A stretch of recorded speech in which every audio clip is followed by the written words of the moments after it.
Assalamualaikum warahmatullahi wabarakatuh.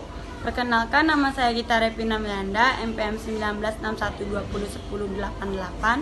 Saya di sini sebagai moderator dari kelompok 4. Baiklah, sebelum memulai diskusi, saya ingin memperkenalkan nama-nama kelompok saya. Kepada kelompok-kelompok saya persilakan untuk memperkenalkan diri.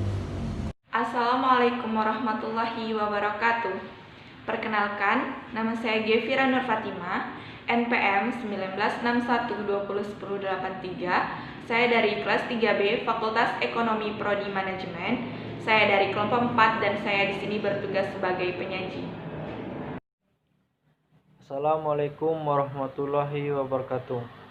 Kenalkan, nama saya Bobi Sopianto, NPM 1961201073. Saya dari kelas 3B Manajemen. Di sini saya sebagai penyaji dari kelompok 4. Sekian, terima kasih. Assalamualaikum warahmatullahi wabarakatuh. Perkenalkan, nama saya Aris Firdian Prayuda dari kelas 3B NPM 1961201077. Saya dari kelompok 4 bertugas sebagai penyaji. Assalamualaikum warahmatullahi wabarakatuh. Perkenalkan, nama saya Alvinia, saya dari kelas 3B Manajemen NPM 1961201076. Di sini saya sebagai anggota dari kelompok 4. Terima kasih. Perkenalkan, nama saya Widi Ratnasari, NPM 1961201085. Dari kelas 3B, saya di sini dari kelompok 4 dan saya di sini sebagai penyaji. Terima kasih. Assalamualaikum warahmatullahi wabarakatuh. Perkenalkan, nama saya Denny Feransyah, NPM saya 1961201042. Saya dari kelas manajemen 3B, saya dari kelompok 4 dan saya bertugas sebagai penyaji. Assalamualaikum warahmatullahi wabarakatuh.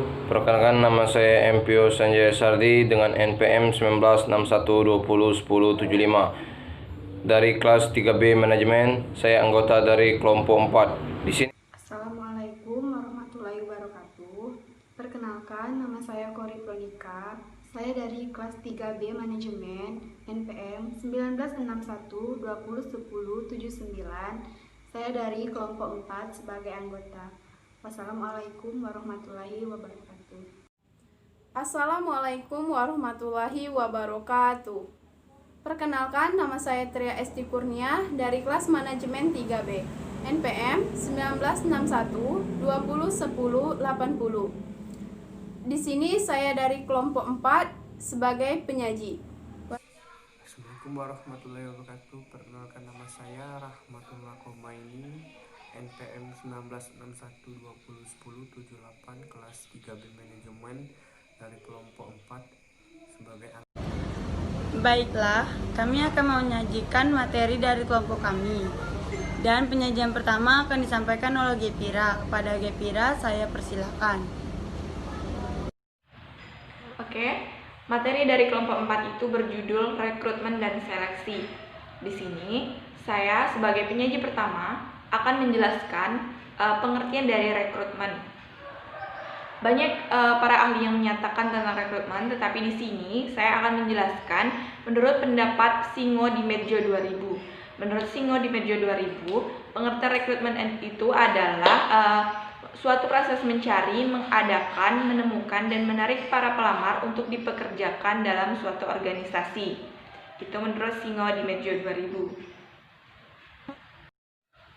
Kemudian, setiap kegiatan atau setiap proses itu pasti memiliki beberapa tujuan kan.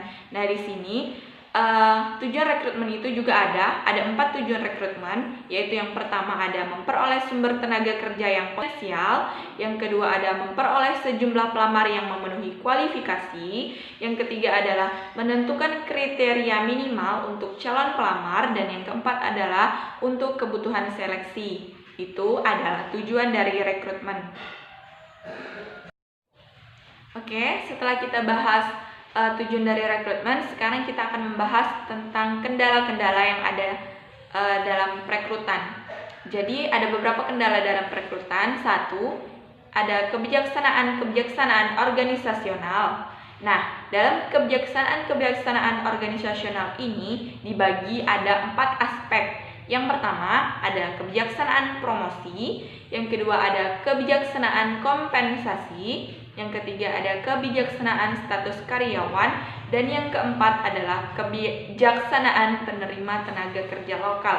Nah, setelah itu kendala berikutnya adalah kondisi pasar tenaga kerja. Yang kedua ada kondisi-kondisi lingkungan eksternal, yang keempat ada persyaratan-persyaratan jabatan, dan yang kelima adalah kebiasaan-kebiasaan pelaksanaan penarikan. Jadi, itu adalah kendala-kendala yang terjadi dalam perekrutan. Kemudian penyajian berikutnya akan disampaikan oleh Widi Ratnasari. Baiklah, saya di sini akan melanjutkan materi dari kelompok kami, yaitu prinsip rekrutmen.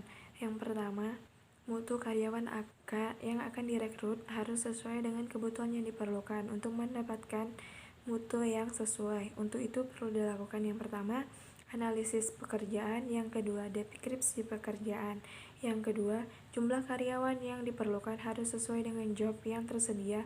Untuk mendapatkan hal tersebut perlu dilakukan yang pertama, peramalan tenaga kerja, yang kedua, analisis terhadap kebutuhan tenaga kerja, yang ketiga, biaya yang diperlukan diminimkan, yang keempat, perencanaan dan keputusan-keputusan strategi tentang perekrutan, yang kelima, flexibility, yang keenam, pertimbangan-pertimbangan hukum. Selanjutnya, cara dan menarik calon. Cara dan menarik calon ini terbagi menjadi dua bagian.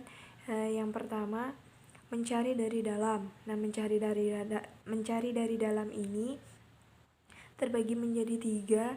Yang pertama, meminta bantuan karyawan lain. Yang kedua, mencari dari arsip atau bank data pelamar. Yang ketiga, mengumumkan secara terbuka di dalam perusahaan. Yang kedua, mencari dari luar. Nah, mencari dari luar ini terbagi menjadi 7 bagian. Ya, yang pertama, memasang iklan lowongan. Yang kedua, menyusun iklan lowongan. Yang ketiga, tetapkan dulu target audiensinya. Yang keempat, rancangan isi iklan. Yang kelima, menggunakan jasa konsultan dan headhunter. Yang keenam, rekrutmen langsung di kampus. Yang ketujuh, rekrutmen melalui organisasi profesi. Terima kasih. Kemudian penyajian berikutnya akan disampaikan oleh Denny Periansyah. Berikut adalah saluran-saluran rekrutmen. 1. Work. 2. Rekomendasi dari karyawan. 3. Pengiklanan. 4. Agen-agen penempatan tenaga kerja. 5. Lembaga-lembaga pendidikan. 6. Organisasi-organisasi karyawan. 7. Leasing. 8. Nepotisme. Ke-9. Asosiasi-asosiasi profesional. Ke-10. Operasi-operasi militer. 11. Open house. Seleksi calon. Seleksi calon adalah proses untuk memilih calon karyawan yang sesuai dengan kriteria atau persyaratan yang telah ditetapkan. Sedangkan seleksi menurut Hardoko, seleksi adalah langkah atau kegiatan yang digunakan untuk memutuskan apakah pelamar diterima atau tidak. Sekian, terima kasih. Kemudian penyajian selanjutnya akan disampaikan oleh Bobi Sofianto. Baiklah, di sini saya akan menyampaikan materi tujuan seleksi. Yang pertama, untuk mendapatkan karyawan yang jujur dan memiliki moral yang baik. Yang kedua, untuk mendapatkan karyawan yang mau dan mampu. Ketiga, untuk mendapatkan karyawan yang punya rasa memiliki perusahaan. Yang keempat, untuk mendapatkan karyawan yang mempunyai integritas tinggi. Yang kelima, untuk mendapatkan karyawan yang mempunyai inovasi dan motivasi. Selanjutnya ada langkah-langkah dalam proses seleksi. Yang pertama, penerimaan pendahuluan. Yang kedua, tes penerimaan. Yang ketiga, tes wawancara. Dalam tes penerimaan terdiri menjadi 3 bagian. Yang pertama, tes psikologi. Yang kedua, tes pengetahuan. Yang ketiga, tes performance test. Dalam tes wawancara di sini terbagi menjadi 2, yaitu tes wawancara individu dan tes wawancara kelompok. Sekian, terima kasih. Baiklah, penyaji selanjutnya akan disampaikan oleh Tria. Kepada Tria, kami persilakan. Baiklah, di sini saya akan melanjutkan langkah-langkah dalam proses seleksi. Langkah yang keempat, pemeriksaan referensi. Yang pertama, bagaimana tipe pelamar. Yang kedua, bagaimana sifat dan kepribadian pelamar. Dan ketiga, apakah pelamar adalah pekerja yang dapat dipercaya. Itu adalah tujuan dari referensi. Langkah yang kelima adalah evaluasi medis. Evaluasi medis ini pada umumnya mengharuskan pelamar untuk menunjukkan informasi kesehatan sehingga nantinya perusahaan dapat meningkatkan biaya perawatan dan asuransi pada karyawan itu sangat penting. Langkah yang keenam adalah wawancara atasan langsung. Ini adalah mempunyai kemampuan untuk mengevaluasi kecakapan teknis pelamar dan menjawab pertanyaan-pertanyaan dari pelamar tentang pekerjaan tertentu lebih tepat. Ketujuh, adalah keputusan penerimaan. Ini adalah keputusan dari pimpinan atau personalia dan menjadi pertanda bahwa proses seleksi sudah selesai. Kemudian penyajian berikutnya akan disampaikan oleh Aris Firdian Prayuda. Pengecekan referensi. Pengecekan referensi ini adalah suatu usaha untuk memperoleh informasi yang tepat mengenai latar belakang dan sifat calon. Informasi seperti ini terutama diperlayakan apabila calon pernah bekerja di perusahaan lain. Laporan hasil seleksi. Apabila seluruh proses sudah selesai, maka petugas akan melakukan seluruh proses eksekusi.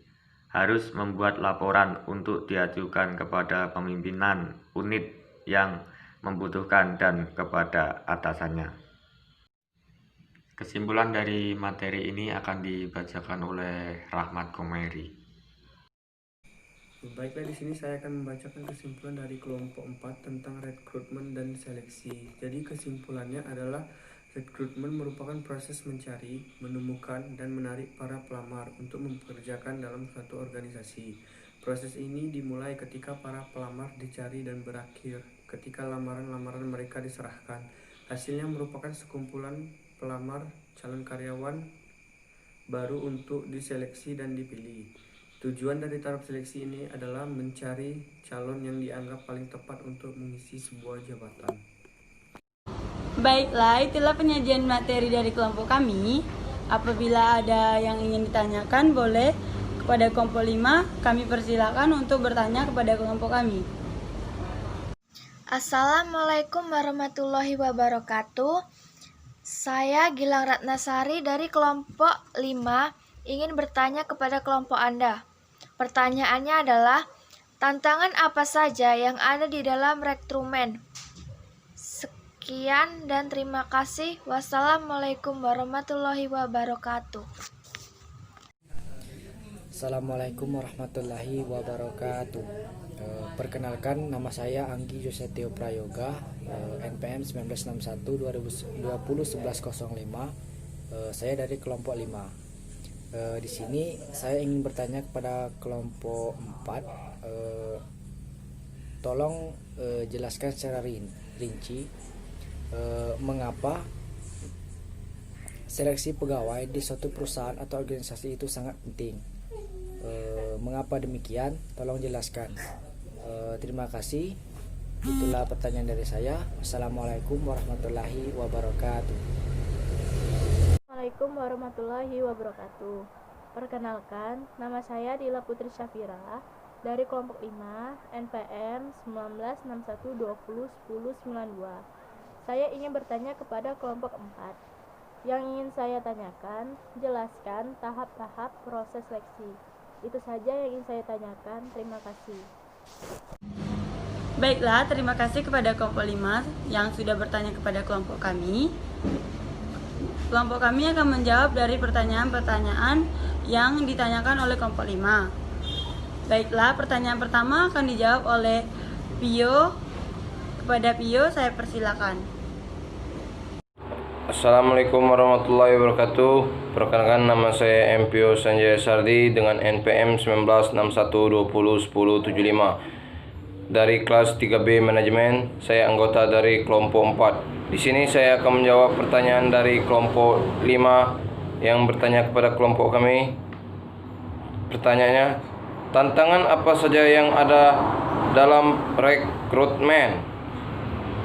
Jawab: rencana dan strategi SDM, kebijakan manajemen dan organisasi kondisi lingkungan, kebiasaan perekrut, persyaratan jabatan atau dikaitkan dengan lingkup pekerjaan, biaya dan insentif. Itu saya dari saya untuk kelompok 5 tentang pertanyaan yang ditanyakan oleh kelompok 5.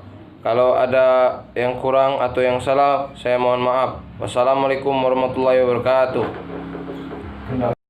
Baiklah, selanjutnya pertanyaan kedua yang dijawab oleh Alpinia. Pada Alpinia, saya persilakan. Assalamualaikum warahmatullahi wabarakatuh. Baiklah, di sini saya akan menjawab pertanyaan dari kelompok 5. Jelaskan mengapa seleksi pegawai sangat penting.